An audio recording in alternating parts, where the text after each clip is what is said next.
Malam itu, angin berhembus pelan di sekitar rumah kayu sederhana milik Kang Dedi Mulyadi, yang terletak di pinggiran hutan bambu Purwakarta. Bulan purnama menggantung di langit, membasuh bumi dengan cahaya keperakan. Dari balik jendela terbuka, suara jangkrik bersahutan seperti nyanyian alam yang tak pernah lelah. Kang Dedi duduk sendirian di teras rumah, mengenakan iket Sunda dan sarung. Ia sedang menuliskan catatan kecil tentang program pelestarian budaya desa yang baru ia canangkan. Tapi entah kenapa malam itu pikirannya terasa berat, seolah ada sesuatu yang memanggilnya, bukan dari dunia ini. Menjelang tengah malam, ia masuk ke kamar dan terlelap. Namun tidurnya tidak biasa. Dalam mimpinya, ia berjalan di tengah hutan purba. Pepohonan menjulang tinggi, akar-akarnya mencuat seperti tangan yang mencengkeram tanah. Suara gamelan mengalun lembut dari kejauhan, membentuk irama yang asing namun akrab di hatinya. Dari balik kabut tipis yang menyelimuti hutan, muncul sosok lelaki tua. Jubah merah bata menjuntai hingga tanah, dan di dadanya terpampang lambang Surya Majapahit, bersinar samar. Wilujeng Sumping, pewaris, ucap lelaki itu dalam bahasa Sunda kuno. Kang Dedi terdiam. Mulutnya tak mampu mengeluarkan kata. Aku adalah Bre Wengker, utusan terakhir dari Majapahit. Aku datang membawa pesan, wasiat yang belum selesai disampaikan berabad-abad lalu. Mata Kang Dedi membelalak. Nama itu bukan nama sembarangan. Ia pernah membacanya dalam buku sejarah kuno sebagai salah satu bangsawan Majapahit yang hilang setelah keruntuhan kerajaan. Apakah aku tertukar orang? Tanya Kang Dedi lirih. Tidak. Garis itu telah ditentukan. Engkau tidak mewarisi darah Majapahit, tetapi mewarisi semangatnya. Engkau akan menjadi penghubung antara masa lalu dan masa depan, melalui budaya yang telah lama ditinggalkan. Lalu lelaki itu mengangkat tangan dan menunjuk ke langit. Cahaya menyilaukan menyelimuti hutan, dan sebuah kalimat menggema di udara. Ketika tanah mulai melupakan akarnya, akan datang penjaga yang menghidupkan warisan leluhur. Ia bukan raja, bukan pula nabi, tapi ia akan dikenali oleh tutur katanya, oleh harimau putih yang menjaganya. Harimau putih? Kang Dedi pernah bermimpi yang serupa beberapa tahun lalu, tentang harimau putih yang duduk di hadapannya tanpa rasa takut. Tiba-tiba, angin bertiup kencang. Daun-daun beterbangan. Sosok Bre Wengker mulai menghilang dalam pusaran cahaya. Temuilah petilasan di timur laut, tempat leluhur menunggu. Di sanalah kisahmu benar-benar dimulai. Kang Dedi terbangun dengan napas memburu. Keringat mengucur di pelipisnya. Ia melihat jam, pukul 3.33 dini hari. Sunyi. Namun dalam hati, ada getaran. Ia tahu mimpi itu bukan sekadar bunga tidur. Itu adalah panggilan. Dan ia bersumpah, saat fajar menyingsing, ia akan memulai perjalanan untuk memahami apa yang sebenarnya diwariskan padanya. Fajar menyingsing perlahan, menyapu lembut kabut pagi di sekitar perbukitan Purwakarta. Di kejauhan, suara ayam jantan bersahut-sahutan memecah keheningan. Kang Dedi sudah bersiap sejak subuh. Ia mengenakan iket Sunda, baju kampret hitam, dan sepatu lapangan. Tas kecil berisi botol air, buku catatan, dan keris pusaka selalu ia bawa dalam perjalanan spiritualnya. Hari itu, tujuannya bukan tempat wisata, bukan pula kunjungan resmi. Ia menuju arah timur laut, mengikuti petunjuk dari mimpi semalam. Mobil pribadinya melaju pelan menembus jalan berbatu yang mulai ditumbuhi ilalang. Tak ada sinyal ponsel, tak ada papan petunjuk arah. Yang ia pegang hanyalah perasaan dan ingatan akan kalimat terakhir Bre Wengker. Temuilah petilasan di timur laut, tempat leluhur menunggu. Setelah 1 jam perjalanan, ia tiba di sebuah desa kecil yang seolah terlupakan oleh waktu, Desa Cikujang Girang. Rumah-rumah panggung berdiri rapuh, banyak yang ditinggalkan penghuninya. Namun suasananya tenang, seperti menyimpan cerita yang terlalu lama dikubur.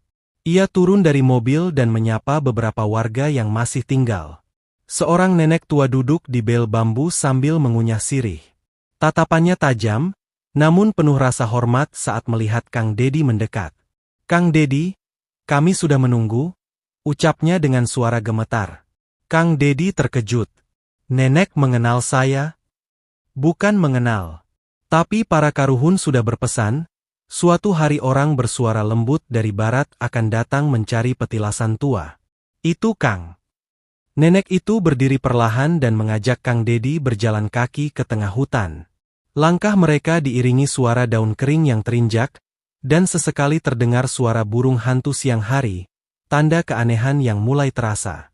Setelah menempuh setengah jam berjalan kaki, mereka sampai di sebuah tempat terbuka. Terdapat batu besar yang ditata seperti altar.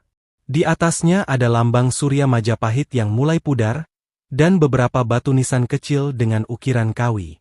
"Inilah petilasan yang dimaksud. Tempat ini tidak ada di peta. Kami jaga hanya berdasarkan cerita turun-temurun," kata sang nenek. Katanya, Bre Wengker pernah bertapa di sini sebelum menghilang.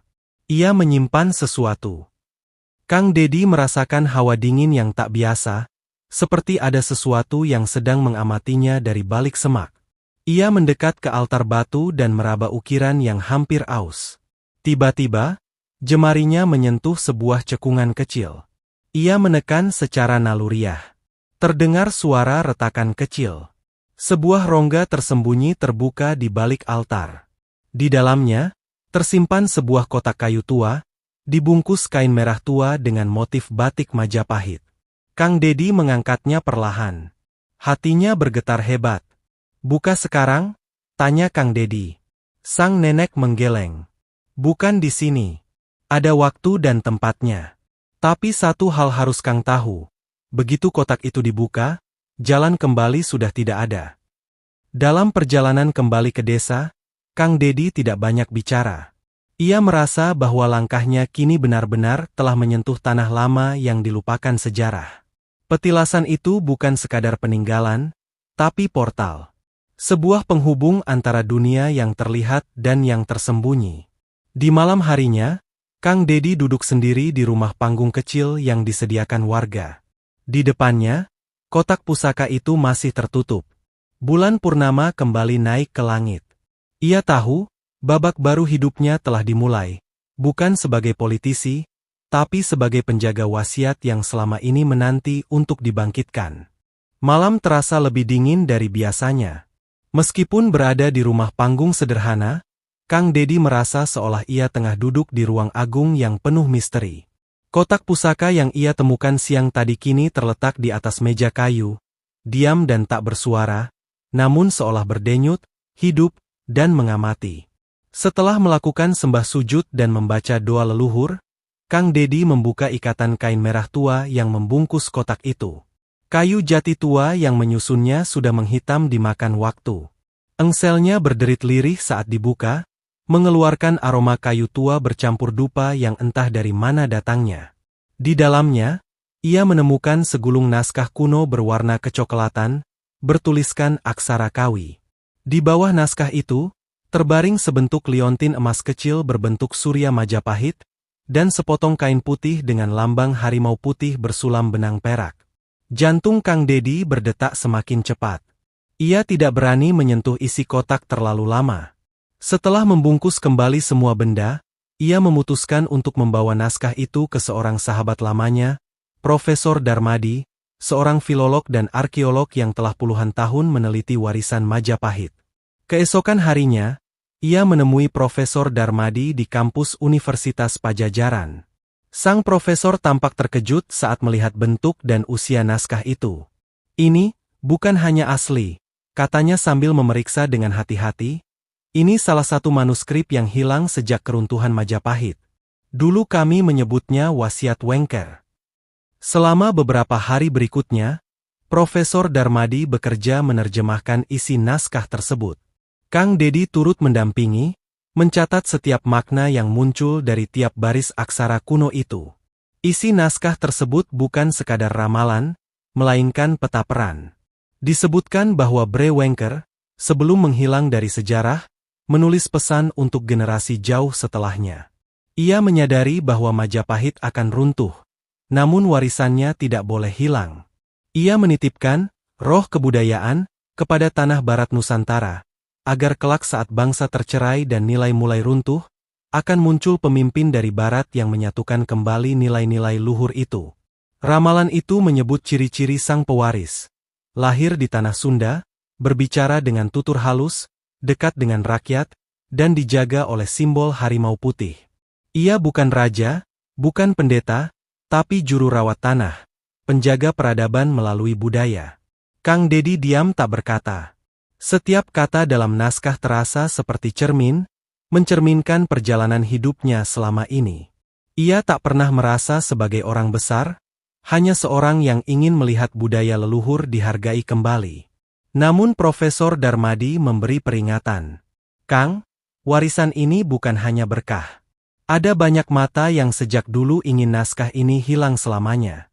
Jika Kang benar-benar memilih jalan ini, maka akan ada tantangan, bukan hanya dari manusia, tapi juga dari sejarah yang belum selesai. Malam itu, Kang Dedi merenung di bawah langit berbintang. Angin berembus membawa suara samar gamelan yang seolah datang dari masa silam. Ia tahu hidupnya tak akan sama lagi. Tapi jauh di lubuk hatinya, ia merasa tenang. Ia telah menemukan bagian dari dirinya yang selama ini hilang. Dan tanpa suara, kotak pusaka itu tertutup kembali. Tapi isinya sudah berpindah, bukan lagi di dalam kayu, melainkan di dalam jiwa seorang penjaga baru warisan Majapahit.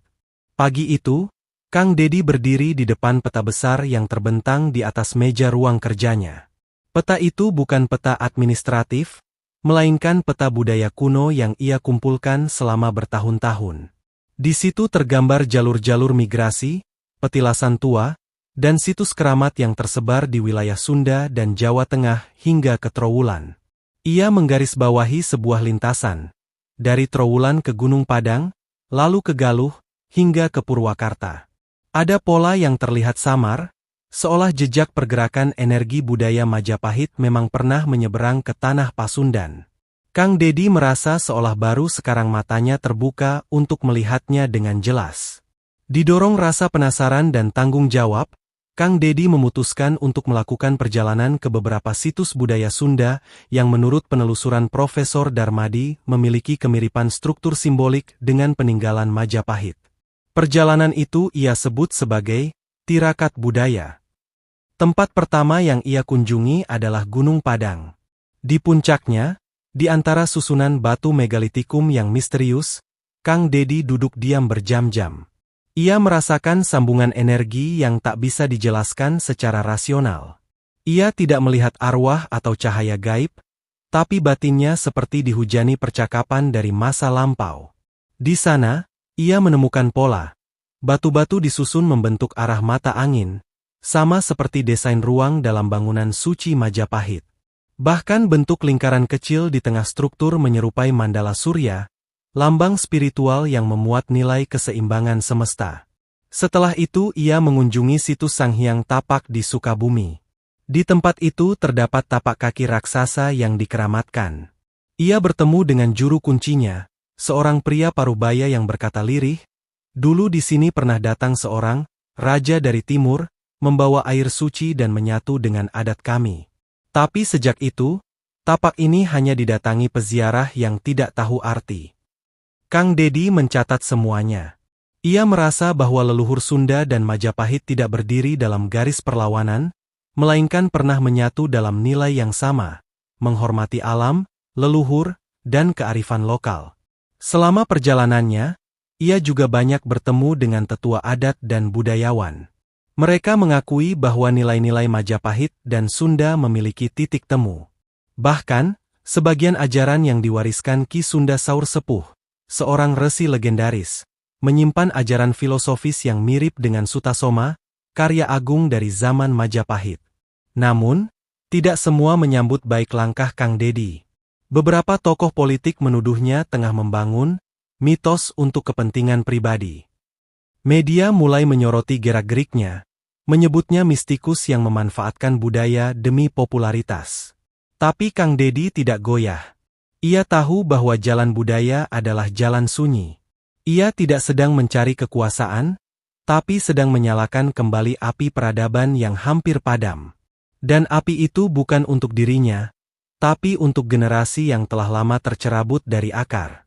Di tengah perjalanan, ia menerima pesan dari Profesor Darmadi yang menemukan bagian lanjutan dari naskah Brewengker di perpustakaan tua di Surakarta. Potongan itu berisi perintah simbolis. Sang pewaris harus menyatukan 4 unsur sebelum membuka kunci terakhir. Bumi, api, air, dan angin. 4 unsur itu muncul kembali, seolah mengikat segala jejak yang ia temui. Kang Dedi menyadari bahwa perjalanannya baru permulaan. Jejak Majapahit di tanah Sunda bukanlah kebetulan, melainkan panggilan. Dan ia, kini lebih yakin dari sebelumnya, adalah bagian dari warisan yang belum selesai ditunaikan. Langkah Kang Dedi yang semakin dalam menelusuri warisan budaya tak luput dari sorotan. Berita demi berita mulai bermunculan. Foto-fotonya yang sedang berziarah ke situs-situs tua, berbicara dengan para juru kunci, dan memegang manuskrip kuno, menghiasi halaman utama media daring dan cetak. Namun bukan pujian yang ia dapat, melainkan cemoohan dan tuduhan. Politikus yang tersesat dalam mistisisme, tulis sebuah artikel. Kang Dedi sedang membangun kultus personal berkedok budaya, komentar pengamat politik di televisi. Meski ia telah lama dikenal sebagai tokoh yang peduli dengan adat dan akar sejarah, namun langkahnya kali ini dianggap terlalu jauh oleh sebagian pihak. Di media sosial, perdebatan kian panas. Pendukungnya menyebutnya sebagai pemimpin visioner yang berpikir melampaui zamannya, tapi lawan-lawan politiknya tak henti menyudutkannya.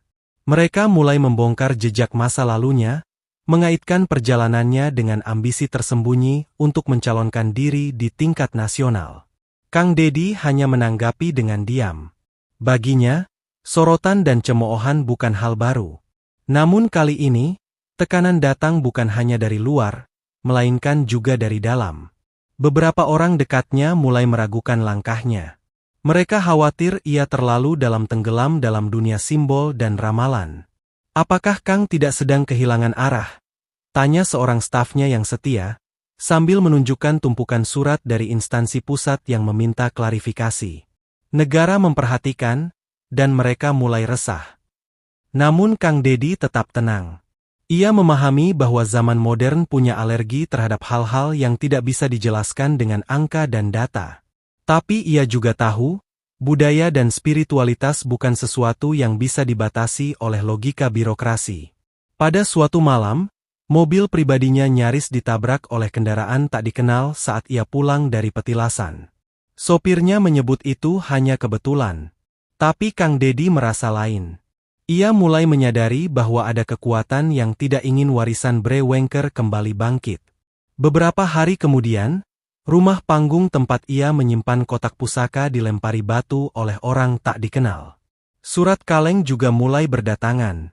Isinya ancaman, meminta Kang Dedi menghentikan perjalanan mistisnya sebelum terlambat.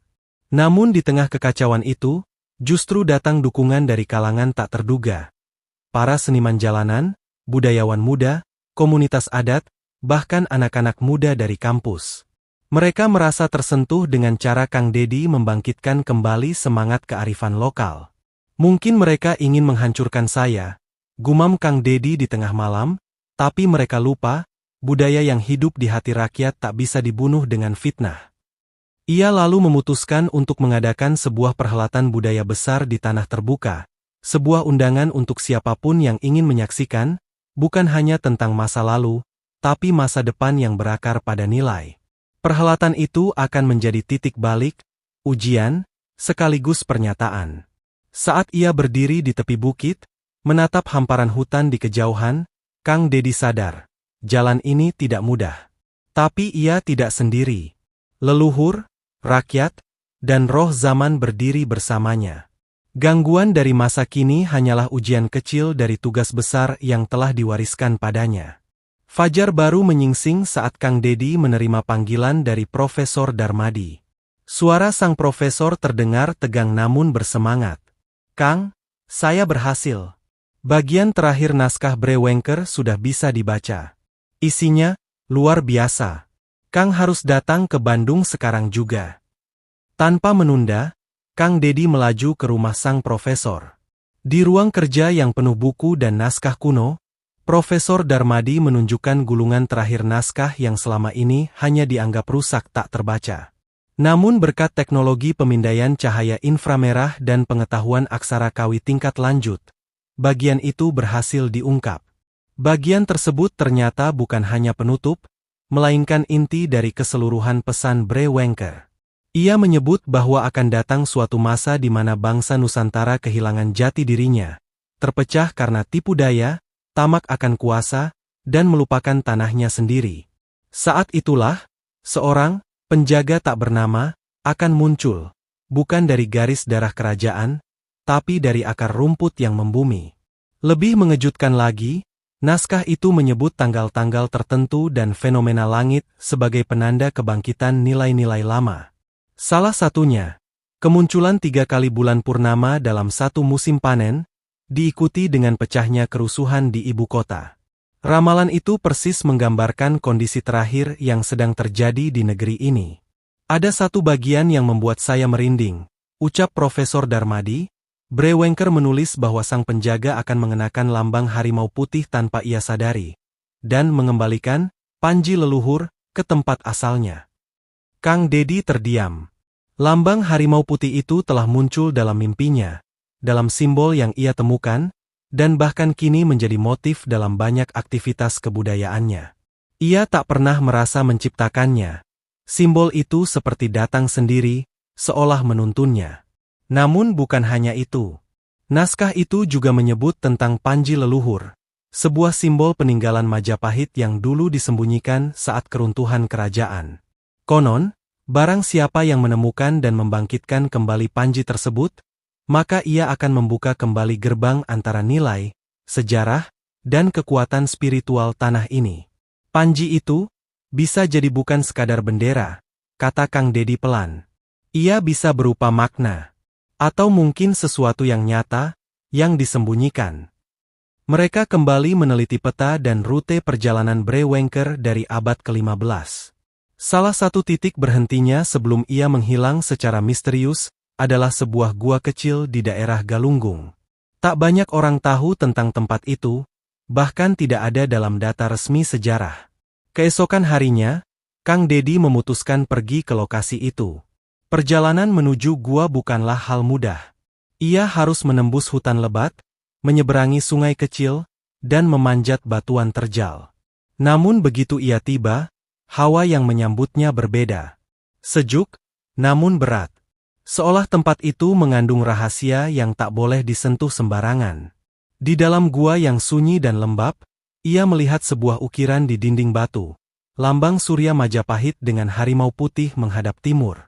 Di bawahnya, ada celah batu yang ditutupi lempeng logam kuno. Kang Dedi menyentuhnya, dan perlahan, lempeng itu bergeser sendiri. Di baliknya, tersembunyi gulungan kain yang sangat tua, kusam oleh usia, namun masih menyimpan jejak sulaman. Panji berlambang surya dan aksara Jawa yang artinya, Tan Hana Dharma Mangwa, tak ada kebenaran yang mendua. Panji leluhur telah ditemukan. Kabar tentang penemuan panji leluhur menyebar dengan cepat, meskipun masih dirahasiakan dari publik luas. Kang Dedi memutuskan saatnya untuk menggelar perhelatan budaya besar yang menggabungkan unsur tradisi Majapahit dan Sunda sebagai simbol penyatuan. Acara itu akan menjadi panggung bagi misi yang ia emban. Malam sebelum perhelatan, Kang Dedi berdiri di tengah lapangan terbuka yang dikelilingi oleh pepohonan. Ia mengamati persiapan yang sibuk dari para panitia, seniman, dan tokoh adat yang datang dari berbagai daerah. Tenda-tenda dihias dengan motif batik Majapahit dan hiasan harimau putih memenuhi area. Acara dibuka dengan upacara adat yang dipimpin oleh seorang sesepuh dari suku Sunda, mengenakan pakaian serba putih dengan mahkota daun emas. Suara gamelan mengalun lembut, membawa suasana menjadi sakral dan penuh harapan. Kang Dedi tampil di hadapan ribuan orang yang hadir, dari masyarakat biasa hingga tokoh nasional dan budayawan. Ia berbicara dengan penuh semangat tentang pentingnya menjaga akar budaya, menghormati sejarah, dan merajut kembali tali persaudaraan bangsa. Selama perhelatan, berbagai pertunjukan seni tradisional dipertontonkan. Tari topeng Cirebon yang memukau, pertunjukan wayang golek dengan cerita Ramayana yang dipadu dengan mitos Majapahit, serta pameran keris dan artefak kuno yang jarang terlihat. Namun, bukan hanya hiburan yang dihadirkan. Kang Dedi mengajak para peserta untuk merenungkan pesan dari ramalan Bre Wengker, mengingatkan bahwa warisan budaya bukan hanya milik masa lalu, tapi juga tanggung jawab masa kini dan masa depan. Saat malam tiba, acara puncak adalah ritual penyucian panji leluhur. Kang Dedi mengenakan jubah berhiaskan lambang harimau putih dan mengangkat panji itu ke udara. Api unggun menyala, mengelilingi lapangan dengan nyala merah keemasan yang menari-nari. Beberapa tamu yang skeptis mencoba mengganggu dengan suara-suara sumbang dan protes kecil, tapi tidak mampu meredam semangat yang membara dari ribuan peserta yang hadir. Mereka berdiri teguh, merasakan getaran kekuatan yang mengalir dari panji tersebut. Sebelum acara berakhir, Kang Dedi membaca puisi kuno dari naskah Bre Wengker yang menggema dalam keheningan malam, menyentuh hati banyak orang. Puisi itu berbicara tentang persatuan, keberanian, dan harapan baru bagi tanah air. Dalam keheningan itu, terdengar suara angin yang seolah membawa bisikan para leluhur. Kang Dedi menutup acara dengan doa dan harapan agar perjalanan yang ia mulai bukan hanya menjadi legenda, tapi nyata membawa perubahan. Acara ini juga menarik perhatian media internasional. Beberapa wartawan asing hadir untuk meliput fenomena unik di Indonesia, melihat bagaimana tradisi dan modernitas bisa bersatu dalam satu momen bersejarah. Malam itu, Kang Dedi tidur dengan perasaan campur aduk, lega, bangga, tapi juga sadar bahwa perjuangan belum selesai. Ia tahu ada tantangan yang lebih besar menanti di depan. Setelah perhelatan besar, suasana di sekitar Kang Dedi berubah secara perlahan namun pasti. Banyak orang yang mulai membuka hati untuk menghargai kembali akar budaya yang selama ini terlupakan. Masyarakat di desa-desa kecil hingga kota-kota besar mulai mengadakan kegiatan adat dan pelestarian seni tradisi. Kang Dedi sendiri tidak pernah berhenti bergerak. Ia mendirikan sebuah lembaga budaya bernama Wengker Nusantara, yang bertujuan melestarikan dan mengembangkan nilai-nilai luhur Majapahit dan Sunda secara bersinergi. Lembaga ini menggabungkan unsur pendidikan, seni, dan penelitian sejarah. Namun perjalanan itu tidak mudah. Ada kalanya Kang Dedi harus menghadapi ketidakpahaman dan resistensi dari kalangan modern yang menganggap budaya hanya sekadar pelengkap hiburan, bukan fondasi bangsa. Tapi ia yakin, akar budaya harus terus dipupuk agar tidak layu. Salah satu keberhasilan terbesar Wengker Nusantara adalah program pendidikan di sekolah-sekolah yang mengajarkan filosofi Majapahit dan nilai-nilai kearifan lokal Sunda. Anak-anak muda mulai mengenal warisan leluhur dengan cara yang menarik dan relevan.